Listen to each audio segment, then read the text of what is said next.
Who's not coming down the track? Who's not coming down the track? And the me that she is red light. Ain't nothing finer in the red. You look at my sister there.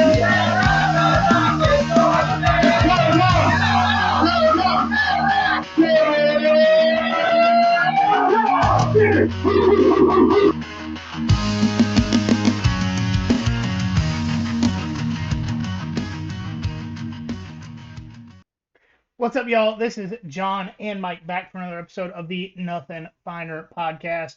You'll notice that this is not an interview for this week. With it being a bye week, we're always taking a minute to have some free time during the week, and we're not doing an interview, but this is the picks episode. And just like we did for bye week a few weeks ago, we are going through our new 12-team playoff predictions. It's fun to do them multiple times throughout the year just because of how crazy the season has been. Um, and of course, if you're me, I did way too much research on two specific teams trying to figure out where to put them. But next week we will be back to regularly scheduled programming, and by that I mean Bobby will be on Wednesday, and then we'll be doing our picks on Thursday. I'm But sure the Bobby Pod will be about 3 hours long as per usual.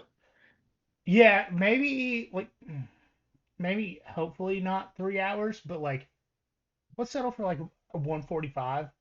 They would say 90 minutes. Let's shoot for How you been? What are you drinking? that. I'm drinking water. I would like something much stronger than that. Just it's been a day. Not going to go into a lot of details, but uh, one of the funnier parts is like we were trying to teach sixth graders how to play volleyball in front of like the entire sixth grade for like this Unity Day thing, where they wanted us all to wear orange, and me and several other people were like, other teachers that are Georgia fans or grew up over there were like, yeah, no, dog, we don't own orange. Sorry, Right. just understand that we're united, just not an orange. No, so that was annoying. I have the hearing of like a 60-year-old at this point. I can't hear anything. I'm just very, at least partially deaf, if not worse than that. I can't hear anything. Yeah, but how about you? Doing all right. This is the first time that I've drank in a couple of weeks. Not on pain medicine anymore. Right So on. a couple of ice cold cores. And the good thing about having two is one, using as an ice pack, the other is getting drank. So There you go. no. No man, wrist is coming along good. There you go. They super glued it instead of stitching it or stapling it Mhm. closed, the incisions, but they also used so much betadine that I looked like I was what's it called? Jaundice. Um, from like mid bicep to fingertip. My fingernails are still like orangey yellow. So I just have weird orangish yellow spots all over my left arm from the betadine. Um, Fun fun fact, when I was like 2, I turned orange because all I ate was carrots. that's not what happened to me. I haven't had a carrot since. I'm oh, so but anti-orange. I don't even want my skin that color. yeah. I will say, talking about medical stuff, I'm glad that's doing better. I don't have a broken foot, but I probably tore a muscle in there, so I am finally getting an MRI tomorrow. So I'm looking forward to that because, as we talked about on Sunday, I want something. I mean, I don't want something serious, but I want to be vindicated so I don't feel like a bitch. So Yeah, that's fair. How do you handle MRIs? Have you ever had one? I have not. They did ask if I have a pacemaker or anything like that. Oh, wait, hold on. Maybe I have had. They don't give you the iodine and stuff like that, do they? Or what is Uh, that? That's a CAT scan, right? No. yeah, yeah. Well, the good news is with it being your foot, you're probably going to go in instead of head first, you'll go in feet first, and you won't actually be in there. But I've had to get multiple, like with my shoulder and back, and if you're claustrophobic in any way, shape, or form, you Mm. will panic the entire time. It's pretty awful. Okay, yeah. Hopefully, I don't have to go all the way in. Yeah, like I've never done it before, so we'll see. For you're pretty good sized dude like myself. My shoulders touch the sides, and my That's face is like this far from the top, and it's awful. okay. So now I'm not as excited about it. But Okay. no, Okay. like when I had one done on my knee like a long time ago, and I went in feet first. So I think anything Okay. bottom half, you go in feet first. So you'll be Okay. fine Okay. unless your All right. feet are claustrophobic. But you wear shoes, so you'll be okay. Yeah, that's fair. And socks, as we've noted many times.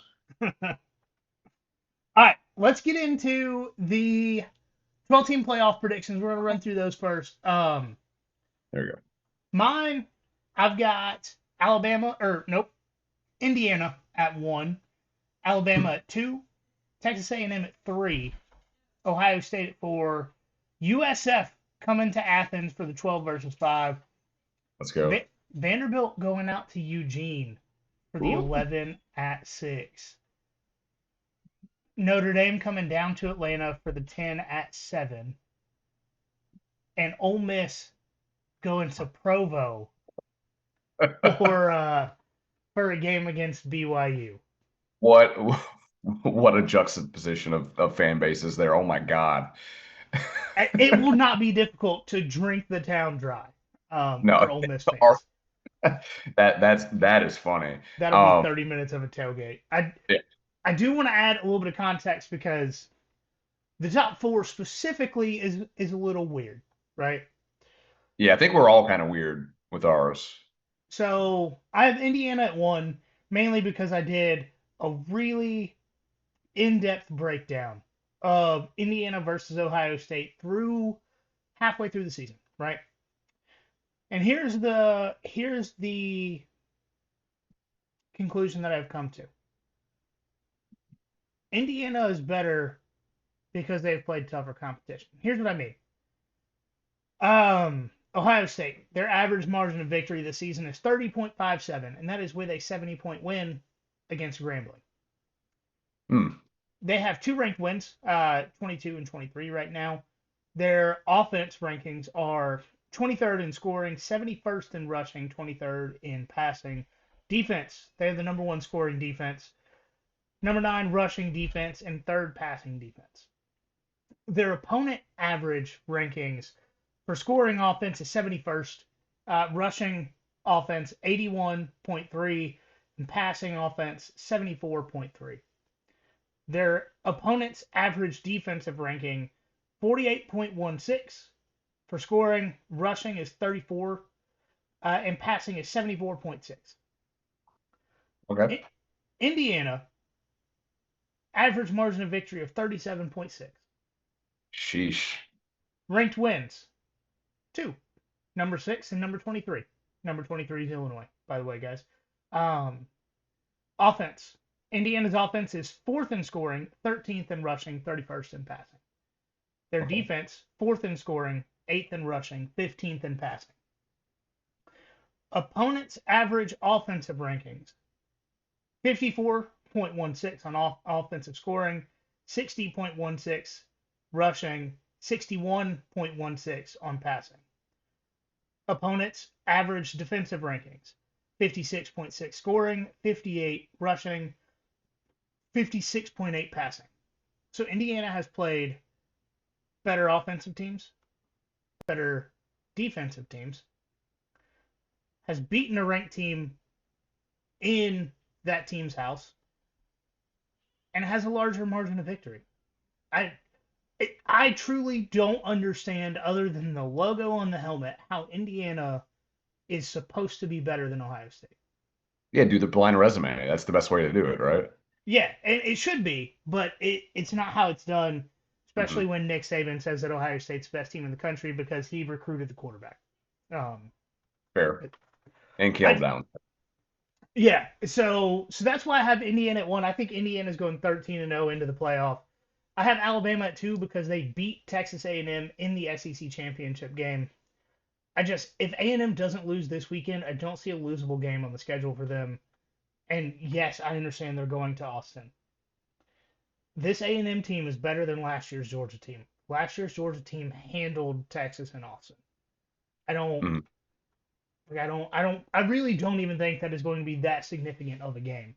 And I have Ohio State at 4 because, and this is gonna get real weird. Michigan drops 1 to 2 games between now and the end of the season, just so Sharon Moore can beat Ohio State and make it more embarrassing. Yeah, you got to be a double-digit underdog at least, right? Right. And then Ohio State takes Indiana towards the end of the game to overtime. It's a 1 possession loss for Ohio State. I don't think they're going to put a 2-loss Ohio State that played in their conference championship game below either of the next 2 teams. Hmm. And I don't think that just because of the name recognition, they're going to drop all the way to 7. And that's like, I don't think they're going to put an Ohio State team that loses their conference championship game by 1 possession below Georgia that doesn't play in it or below Oregon that doesn't play in it. And even though Georgia Tech, I think, wins their conference, I don't think that it matters because they don't say the. And that's really all that it comes down to. Yeah, there you go. Georgia Tech 11-1, losing to Georgia, winning the conference. I think they beat Virginia in their conference championship game. Virginia is number 13. Actually, probably finish the season 12th, but have to have the Group of 5 champion in there. I have BYU winning the Big 12. Notre Dame wins out the rest of their games. The committee is never, under any circumstance, going to leave out the 10-2 Notre Dame team. Vanderbilt, I think, is going to be just behind Georgia in the SEC standings. Nope. Ole Miss is going to be just behind Georgia in the SEC standings. Vanderbilt is going to be just behind Ole Miss. And it just goes off of where the loss is, and how Hmm. close the loss was. And then obviously USF Group 5 champion. This is going to be really interesting if we immediately get cold taked again, because the last time we did this, we all had Tulane right before they played Ole Miss. Tulane gets gobsmacked, so we switched to Memphis, and then USF and Memphis both play, or they play each other this week. Okay. So Yeah, we I didn't have the know that. chance to get cold taked in the next 3 days All right, so again, that's gonna be that if we were doing best bets today, that would be my best bet is for Memphis to win that game, for sure, without a because we doubt. all have USF. Exactly. Yep. The only reason. Um, yeah, man. Okay. So, hmm.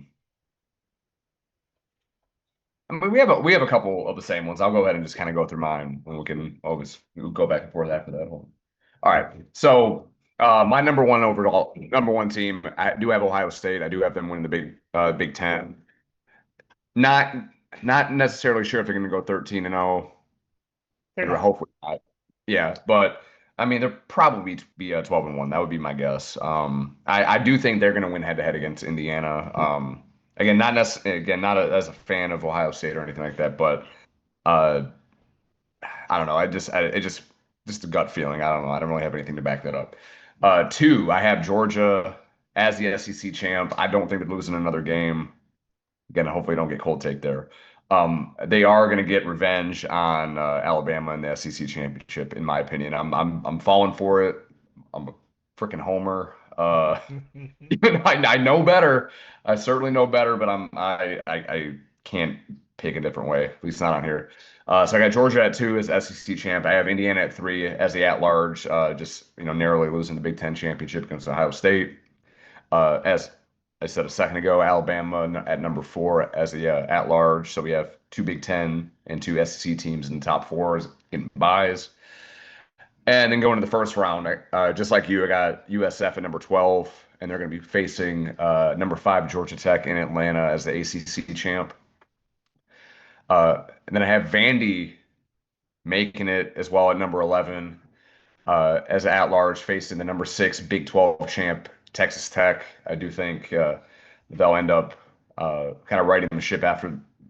I guess you can call it an upset against Arizona State. I'm still not confident in BYU to remain Kings in the Big 12, so we'll kind of see with that. I hate that I picked BYU for one Mm. specific reason. Their quarterback wears 47. Their quarterback wears 47. It's the most disgusting thing I've ever seen. Yeah, it really is. I tried to watch a little bit of that on when they were I playing. can't I get couldn't through I a couldn't do full it. I couldn't game. do it. I couldn't do it. Even It though the makes aesthetic, the blue and red with the holy war, I couldn't do it. I'm like, this is disgusting. I'm like, why do they have a middle linebacker playing quarterback? like the fourth string tight end. Why is he throwing Yeah. footballs? I don't understand. And he doesn't even look like a quarterback. I mean, it's disgusting. That should be illegal. You should throw him in freaking jail. Right. Like I think they should be completely kicked out of the playoff conversation because of that. Yeah. Like Didn't Ohio State against Missouri in the Cotton Bowl? Like, didn't there, what was it, Devin Brown or something like that? Didn't oh he wear a yeah, weird Cal's number? Cal's third string quarterback Devin Brown. He wore Oh, 33 yeah, that was disgusting. That because of 47 worked, but yeah. yeah 47 is worse, but he wears 33 to honor somebody, some like a former Ohio State player. Yeah. I'm pulling it up. Okay. Sammy Ball. I, Yeah, I don't know. I don't care. Quarterbacks, you have the choice of 19 down to zero, and I prefer if you don't mm. pick zero. Actually, you have 1 to 19. Figure it out. It would have been sick for Stetson to keep 22 when he came back. That would have been It would have that would been have been gross. annoying. Yeah, it would have been annoying. Yeah, I take that back Did you want immediately. Georgia fans to hate him more? As soon as I said it, I'm like, you know what? No, that's too hot of a take. I don't like that. All right, so 10, I have Notre Dame like you. They're not going to leave a 10-2 Notre Dame out, even though and their losses were early enough. They lost to Texas A&M, and They'll then be the first team to ever lose week 1 and make the playoff. they lost was that week 2 or week 3? Because They it was started back the to back. season 0-2 and stayed ranked. Yeah, somehow that's not as bad as losing to Northern Illinois, I guess. I mean, that was bad. That was at home too, but Yeah, I I would don't agree know. with that. Yeah, I mean, Notre Dame's good, or I'm sorry, Miami's good. Obviously, A&M's good, or at least starts out good. So we'll see how that goes. But I do have Notre Dame, number 10 Notre Dame, at number 7 Ole Miss as an at-large, and then finally, I don't want to do it. I felt like I needed to put another ACC team in there, even though I don't think they really deserve it. But with Miami's schedule going forward, and again, I think we talked about this last week at some point, where I thought Miami had no reason not to go undefeated besides just Mario Cristobal and Carson Beck being there, and we were proven right. Hmm. And again, with that said, they should go undefeated the rest of the way. It may or may not make the ACC championship. We'll see. It actually might be good for them not to make the ACC championship, so they don't have another loss. Well, and so I did a little bit of a deep dive on the ACC. Virginia beat Louisville. Hmm. Louisville beat Miami, but Virginia lost to NC State. So the top 2 teams right now are still Georgia Tech and Virginia. So Okay. Virginia has to lose another game to get out of the ACC title game because they own the tiebreaker over Louisville, who owns the tiebreaker over Miami. And I assume Virginia probably still has Virginia Tech. I haven't looked at their schedule because I don't really care about Virginia. I don't either. The Chandler Morris angle is funny though. Yeah. Yeah. I'm looking up the schedule now. So while you're doing that, I got number 9 Miami going to number 8 Oregon. So that is Yeah, rivalry week they have Virginia Tech. They do have Duke the week before that, so if there's a slip up game, okay. it's a good Duke team the week before rivalry week. Okay. That's interesting. Okay. Um, yeah, I don't know. Yeah, I'm sure we're all going to be cold take immediately when we're done Oh, with this. absolutely. Alabama's probably losing to South Carolina this week. Like it's getting crazy. Well, Beamer Um, hasn't had an upset yet, and they're dead in the water. So now is the time that he actually starts to is win. Shane Beamer the next Billy Napier of his seat has to be lava hot for him to be a good coach? It's got to be. He's got to be. Someone's got to take the mantle. All right, so going through Caleb's, he's got Indiana at 1, Alabama at 2, Texas Tech at 3, Ohio State at 4, the 12 versus 5, he has USF coming to Athens, 11 at 6, Ole Miss and Georgia Tech. Georgia Tech being the home team. At the 10 versus 7, he's got Tennessee going to Louisville. Ugh. Ew. That is just a disgusting all around game. But if there's, man, think about a Jeff Brom post game speech Oh, after like a walk off field goal to make it to the quarterfinals. inject that in me right now. So we got at Oregon at Notre Dame for the 9 versus 8 matchup. So Caleb gave us quite a bit of context. Um, he said Indiana is this year's Oregon, going 13-0 as they beat Michigan in the Big 12 championship game Oh, okay. I'll take that. after Michigan once again beats Ohio. Michigan is ranked 13th by the playoff committee going into the Big Ten championship game, meaning they have to win to make the playoff, and they don't do it. Pain. Okay. Alabama and Texas Tech both went out and win their conference. The committee gives Texas Tech a bye because they view them essentially as undefeated after Baron Morton's injury. Yeah. Fair. One of Yeah. the most productive quarterbacks in the country. Ohio State gets a bye because they're Ohio State and because they only have one loss. Kind of the similar logic as to what we both had. Hmm. Georgia makes it to the SEC championship game at 11-1, but it's against Alabama, so they lose and get the 5 seed. Tech gets the 6, winning the ACC, but having to be ranked lower than Georgia because they lost to Georgia and have a weaker schedule. Louisville's 11-1, but loses the tiebreaker to Virginia, so they don't make the ACC championship game. But that game is Virginia's third loss, so they missed the playoff. Notre Dame won't deserve a home playoff, but the committee will give it to them anyways because brands. Hmm. 9 through 11 are 2-loss power conference teams, and they are interchangeable. Fair. I think that's both how we were as well. Yeah. Absolutely. So these graphics will be going out tomorrow, and I give it 48 hours after that before we are cold taked on at least 3 of these. Yeah. I was like, what ACC team is playing Friday night to screw this up? There's always a Friday night ACC, and it's always an upset. Yeah, because Florida State, Miami, all that. I'm trying to pull up the Week 9 ACC. Cal at Virginia Tech, so it doesn't really matter. 5-2 and 2-5. Okay. But you can bet your ass I will be watching that for the Enter Sandman intro. Absolutely. That's the only time we're going to be able to see it this year because if they're not playing, if they're playing Friday night, that's the only time we're going to have time to watch it. Do they have a 9 a.m. home game that's only on the ACC network too? Because that's kind of where Virginia Tech is falling. Yeah. Right. All right, so we're gonna go ahead and get into the games. We got Ole Miss at Oklahoma. Shockingly, Oklahoma 4.5-point home favorite. And what's shocking about this, and I know I say this almost every week, home team gets 3.5 points in college football. That means at a neutral site, they would still be favored by 1. I don't understand that. Over under is 54.5. And so the perception on Oklahoma is that they have an elite defense, and that's kind of what the numbers show. They're number 2 in scoring defense, number 3 in rushing defense, number 4 in passing defense. The problem with calling that unit elite and saying that those numbers actually show what we've seen on the field. They played a Michigan team with Bryce Underwood in his second career game, first career road start. They played at Temple, played Auburn at home, Kent State at home, lost to Texas, and arguably the best game of Arch Manning's career, which is saying a lot because it still wasn't good.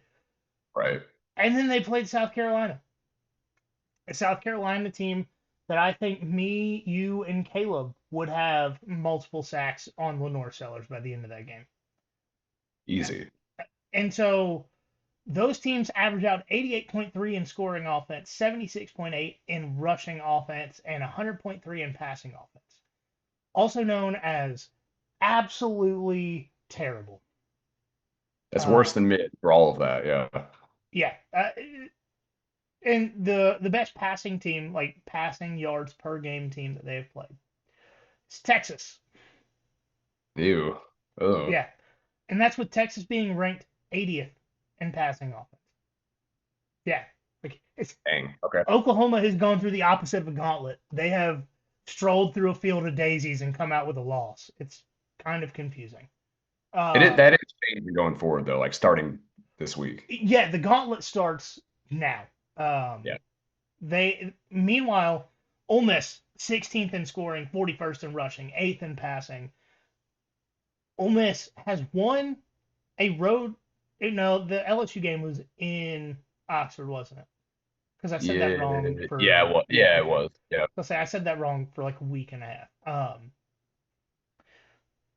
But Oklahoma has relatively been ineffective running the ball with anyone but John Mateer, and I don't think he's 100% yet, which means they're not going to run him and risk further injury.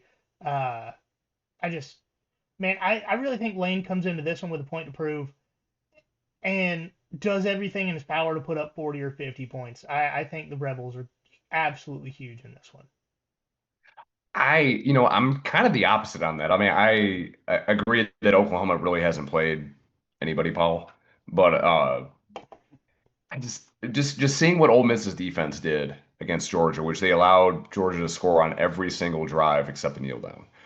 Um, Yeah, okay. that's concerning if you're an Ole Miss fan, right? It's got to be. Yes, but also like this is a Temple stopped Oklahoma on a few drives. Yeah, okay. That's fair. Like you said, Big Mateer's Temple not. disrespect over here. And Mateer is definitely not 100% healthy yet, but he is going to be. I would hope he's better off than he was against Texas, where he came back way too early. If he didn't come back in that game, he probably would be 100% right now, but he didn't. So we're going to live with that. I don't know about taking Oklahoma with that many points, but I do think Oklahoma wins straight up. Um, with that game being at home, Lane really has struggled in top 25 games away from Oxford. Uh, and just again with that Brent Venables defense, I feel fairly confident, even though it may not be as good as it was last year. I do think that they're gonna be able to do some things against Ole Miss this year. So How many I am going times to has take Oklahoma. Oklahoma faced a goal line play with three quarterbacks in the backfield? Probably never, but I would doubt they'd have to do that this week since they already saw that. But I don't know, maybe Lane will put out four. Who knows? Yeah, Scout team quarterback. Lane Press. actually puts pads on and throws a pass for a touchdown. Caleb says he also thinks that Lane will do everything in his power to put up that many points. He just doesn't think that he's going to be able to do it. This Oklahoma defense is a lot less gettable than Georgia's, and I'm not quite ready to jump off the John Mateer train. Give him Oklahoma to toss the SEC further into chaos. You can't go against Moneyline Mateer. It's just literally his name. Except for in the what should have been the easiest game on his schedule, Texas. Facts, yes. We got Mizzou at Vandy, and if you would have told anyone 2 years ago that this game was going to be interesting, they would have laughed directly into your face. But Let alone having college game day at this game. That's insane. yeah, I mean, it's not insane, but if 2 years ago you told us that, yeah, you'd be locked up. we do have Vandy as 2.5-point home favorites again, which, just like I said earlier, means Mizzou would be a 1-point favorite in neutral site. Over under 52.5. Vandy has the 11th ranked strength of record according to ESPN. Mizzou has 15th. I prefer strength of record over strength of schedule because it takes into consideration wins and losses and who those wins and losses are against, and not just the scheduling. But because both of these teams have one loss, that one loss being to Alabama, one at Alabama, one away from Alabama, that's probably the difference in 11 to 15. Yeah. Also, Vandy, even with Virginia Tech being bad, still had a tougher out of conference schedule than Mizzou playing at Virginia Tech. But I think Vandy is going to continue what they've done all season on offense. The question is going to be about their defense going against the Mizzou offense. Mizzou is ranked 7th in the country at rushing offense and 60th in passing. my concern with the Mizzou offense is they've only had 2 games against winning core four teams. Um, one of those being Alabama, and Alabama almost shut down their rushing offense, forced them to pass the ball, which Mhm. is kind of why Mizzou lost that game because they couldn't pass all that well. Meanwhile, Vandy is actually 12th at pass or at rushing defense and 72nd at passing defense. Vandy has had 3 games against core four teams with winning records, so one more. Um, but on the Vandy offense side of it, they've got to be able to protect Pavia because Mizzou is 13th in the country in sacks with 21 total on the season. Vandy is 7th in the country in sacks allowed with a total of 5 on the season. Um, I do think Vandy takes this one home just based on how good they've been at forcing teams to play their game. Outside of the Alabama game, Vandy has owned the time of possession in every single game. If they continue to chew up the clock and force Mizzou to passing the ball more and make Bo Perbula beat them with his arm, Vandy wins and covers. I just think Perbula's he makes mistakes when he's forced to throw the ball without another option, and I kind of think that's what Vandy's able to do. Yeah, no, I mean, I'm 100% on board with what like everything that you said there. A couple other things. Uh, if Vandy wins, they're not going to rush the field, or at least they'll do it successfully if they decide to, which they're not because it's Missouri and another top 25 win, just another regular Saturday in Well, they did Nashville. a delayed field rush against LSU. It was a successful field rush, so they didn't get fined. So that was, I mean, that was the most Vandy thing I could ever think of. They waited long enough so they didn't have to get fined. But Yeah. but also the fact that, like I mentioned before, college game day being there, I can't see Vandy squandering this opportunity in losing this game. So I do think they cover. And again, with all the Diego Pavia magic, they'll show his family over and over and over again as well. Will his brothers get arrested on Broadway again? Oh, if they win, 100%, both Okay, or cool. all of them, all of them. Where can I bet on that? We need to make our own sports book for things that other sports books are too scared to do. Right, like how many times does this quarterback have a pass batted down at the line of scrimmage? Right. Um, how many cuss words are caught on a hot mic during the broadcast? Yeah, right. Exactly. So Caleb says Vandy technically has a highly ranked rushing defense, but their rushing yards allowed per attempt is top 50, but not elite. The rest of their stats are inflated because they've faced the lowest percentage of run plays in the country. Important to keep Hmm. that in mind, but Diego Pavia at home tends to find ways to win no matter what the opponent is doing. Give him Vandy in a close one. Okay. And the last game that we are talking about tonight is the nightcap. We got Texas A&M at LSU. LSU 2.5 point home favorites.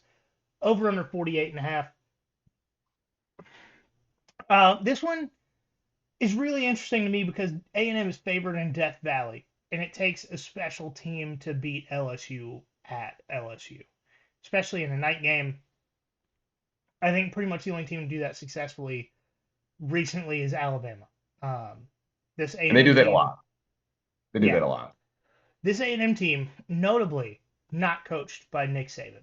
Um, just, just saying. Just throwing that out there. Um, I'm still not completely sold on A&M just because of their efficiency numbers primarily. And this is something that I've seen with the naked eye, but I finally did the research to look up today. Offensively, they're averaging 464 yards a game, which is 17th nationally. And Marcel Reed is 26th in passing yards, but 82nd in completion percentage. So Uh, he's just a big play guy, more or less. yes, Yeah. 30th in rushing offense, but 37th in yards per attempt. They have gaudy numbers on offense, but they're not efficient in reference to per play numbers or completion percentage. Um, and here's where that makes a difference. LSU has only allowed 6 total plays of 21 yards or more this entire season. Home, Wow. away, game doesn't matter. And Hmm. they've only allowed 36 plays of 10 yards or more at home this season. So that is 10 one-play first or 36 one-play first downs or more. And that's including the 6 of 21 yards or more. And I want to say it was 22 10 to 20-yard run plays. So the other 14 are spread out in every other category there. I think LSU gives A&M all they can handle in this one. Um, I think they take this one home, and all the LSU stands talk about, just, oh, we're back, we're going to make the playoff, 2 losses, we can do this, and then they lose to Arkansas next week, giving Bobby Petrino the job. There we go. Because it's like next week's, it's a, it's not a night game, but it's Arkansas at LSU. That's always a weird game. Mhm. Arkansas has one of the most fun and electric offenses in the SEC. Like hold me to this next week. Like remind me I said Arkansas was going to win that game. But Okay. man, LSU is going to win this one just because it's at home and their defense doesn't allow big plays. Yeah, no, I like that. I'm on board with you, and it's I think it's more so for me, more so that it's getting to November, and that is when A&M historically just completely falls off a cliff, right? This team is better than they've had in the past. It's probably the best team that they've had I mean, certainly since Manziel, but maybe even going back to like the 90s, right? Um, 2019 was a very underrated team. well, in Jimbo, 2020, no, yeah, 2019, yeah. yeah, 2019, I think they went 10-2, 9-3. Kellen Mond in his last year played great. Yeah. They had 2 really good running backs. They had a good wide receiver, a couple of good tight ends. 2019, A&M is one of the more underrated A&M teams just Mhm. because they do have. I mean, when you have 2 years of Johnny Manziel, everybody forgets about everything in between. Yeah, that's fair. All the other good guys they had in there, Kenny Trill, who could forget? Who can forget? Good for, um, no, but like I was saying, I think it's more of just A&M starting to kind of fall back to what they usually are there, and and I know you when you talking about the playoff stuff, I know you were pretty confident that A&M would beat Texas, but again, that game, like you mentioned, that game is in Austin, and if A&M wasn't going to beat Texas last year at home after what 15 years or whatever it was since they had last played, I'm like I don't know if I can take them at that in that rivalry game. So no, we'll see. It does get harder for A&M kind of going forward, but I do think LSU will kind of pull off the upset here. And not that it's a huge upset; it's only 2.5, but I do think LSU is going to win that game. When somebody that's not named Alabama is favored in Death Valley, it's an upset. Yeah, yeah, Uh, that's fair. so Caleb says Texas A&M will this season successfully avoid being Texas 8-4. They will instead be Texas 9-3, and the fall off starts now. Go Tigers! Perfect. I wish I could have said it as eloquently. All right, y'all. That's gonna do it for this episode of the Nothing Finder podcast. If you're listening, text me and remind me to put pictures of the T-shirts and stickers on Instagram and Facebook because I keep saying I'm gonna do it. I keep forgetting. But if y'all just text me, if everyone that has here's this, sends me a message on Instagram or text me, it will hit at a point in time that I am home and not doing anything. So do that. Right. Um, but to do that, you need to follow us on social media, which is at nothing.finder.pod on Instagram, at finderpod on Twitter, Facebook, YouTube, TikTok. Just look us up and find us there. Also, I do want to say before we get out of here, for some reason, this is like the 4th Delaware game I have watched this season. Oh, and you know what? Western Kentucky's bowl eligible. We didn't talk about that. That was a wild ending. I didn't see it. I'll be honest. I fell Check it asleep. out. It was worth it. It's worth it. I've got it recorded, so I'll go back and watch it. This is like the 4th Delaware game that I've watched this year. First off, Thank you. Thank you for reminding me. I'm going to turn that on. Middle Tennessee State is a terrible team. They had Hmm. back-to-back bye weeks going into this one. Really? Yes, they're 1-5, back-to-back bye weeks going into this game, and they're tied with a quarterback named Mini Coochie. Oh my. And that's if you haven't watched a Delaware game this season, I'm not joking. His Go actual to last jail. name It's his It's Gucci. no his actual last name is Minicucci. His actual last name is Mini Coochie. Oh my God. It's awesome. I love it. Also, Delaware, Michigan with better colors is wearing a blackout uniform tonight. So Why? Why? because Why? everyone just throws it right back at Georgia fans. Yeah, Delaware more black before Georgia. Okay. Yeah, Delaware is an FBS team that has a quarterback named Mini Coochie who's wearing a black uniform right now. Oh my God, there's so many things. Never mind. Nope. Gotta be careful with those mini coochies. All right, y'all. Always remember there's nothing finer in the land. And a drunk, obnoxious Georgia fan.